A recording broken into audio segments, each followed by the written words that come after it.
Ma'asyiral muslimin rahimakumullah. Bahwa pagi hari ini sama-sama untuk melahirkan ucapan terima kasih yang tiada terhingga kepada Tuhan Yang Maha Esa, yang telah menciptakan alam semesta dengan suku, bangsa, dan keturunan, diciptakan dari dua hal yang baik, dilahirkan dari dua hal yang baik. Yang pertama Nabi Adam dan istrinya Siti Hawa. Bahwa kita semua ini manusia turunan-turunan yang baik. Maka sudah selayaknya kalau kita kembali kepada kebaikan. Dari keturunan beliau diberi wa ja'alnal qabaila syu'uban lil qabail lita'arafu. Allah Ta'ala menciptakan suku bangsa. Diberi tanah air masing-masing oleh Yang Maha Kuasa. Mampukah kita memeliharanya dan untuk saling mengenal?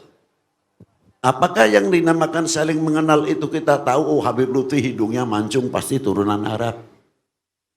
Atau turunan siapa kayak.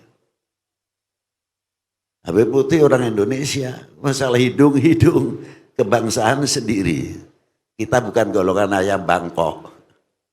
Iya, lahir di Indonesia, apa Indonesia, tapi predikatnya masih ayam Bangkok terus. Ya, kita harus berubah. Ayam Indo, jambu Indo, duren Indo, kates Indo, berarti kita saling memiliki.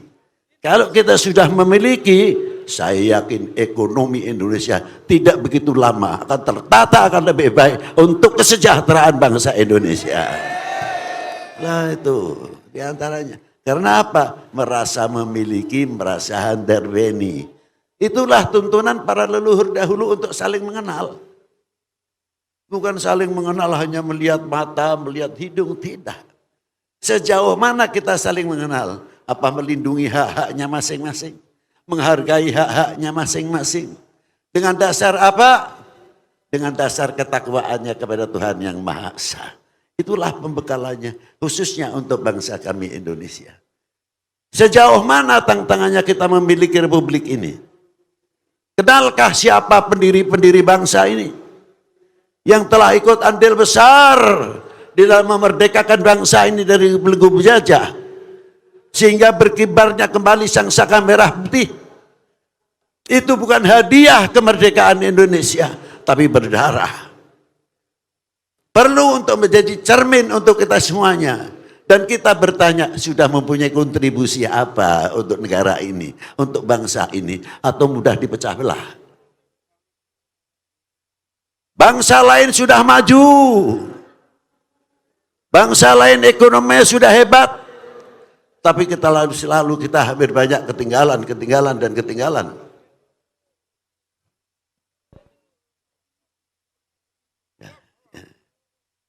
Maka dari itu, dengan adanya kirap merah putih pagi hari ini, untuk menguak, mengembalikan, menambah kecintaan kita kepada bangsa dan tanah airnya dengan dasar ketuhanan Yang Maha Esa.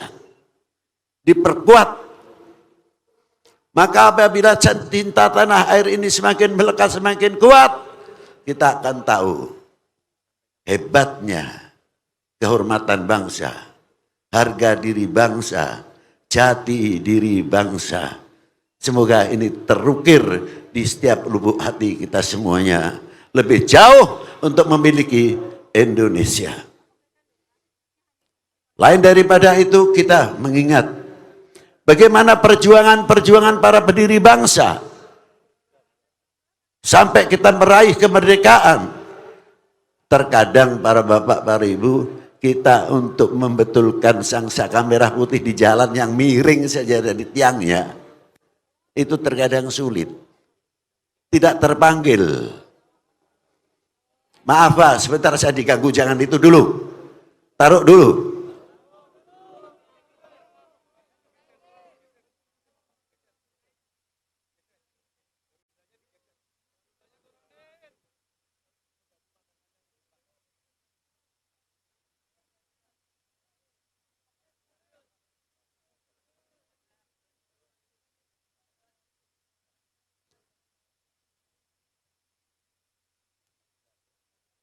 Para hadirin yang saya banggakan,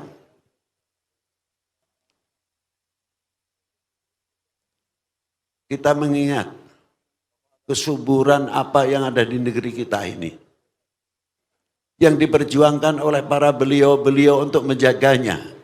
Sekali lagi kami ulangi, begitu hebatnya para beliau-beliau menanamkan nasionalisme, cinta bangsa dan cinta tanah air. Kalau kita ini sudah terpanggil, masalah umpamanya melihat bendera yang pasangannya kurang lurus. Kalau orang yang terpanggil akan berhenti dia naik sepeda atau naik kendaraan. Ini bendera kok kenapa? Kok bisa miring? Karena tahu dalamnya mereka itu, dalam bendera itu ada apa? Bukan sekadar merah putih. Tapi di dalam bendera merah putih ada 3 hal yang perlu diketahui. 1, kehormatan bangsa. 2, harga diri bangsa.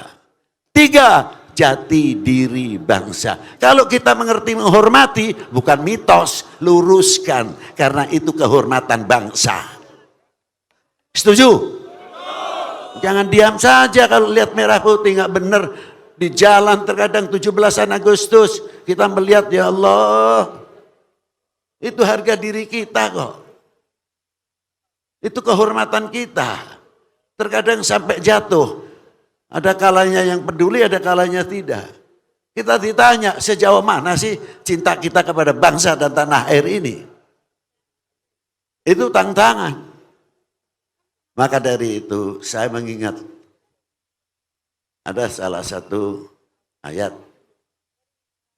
diperintahkan kepada Rasulullah, qul in kuntum tuhibbunallah fattabi'uni yuhibbukumullah.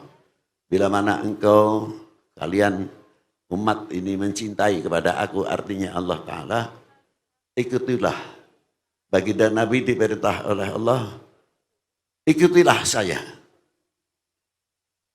Kalian akan dicintai oleh Allah. Akhirnya sahabat bertanya, mata aku mu'minan shadiqan ya Rasulullah, sejauh mana sih kita dikatakan orang yang cinta sebenarnya kepada yang Maha Kuasa? Dijawab oleh baginda Nabi, selagi mencintai Tuhannya. Selanjutnya ya Rasulullah, mencintai utusannya.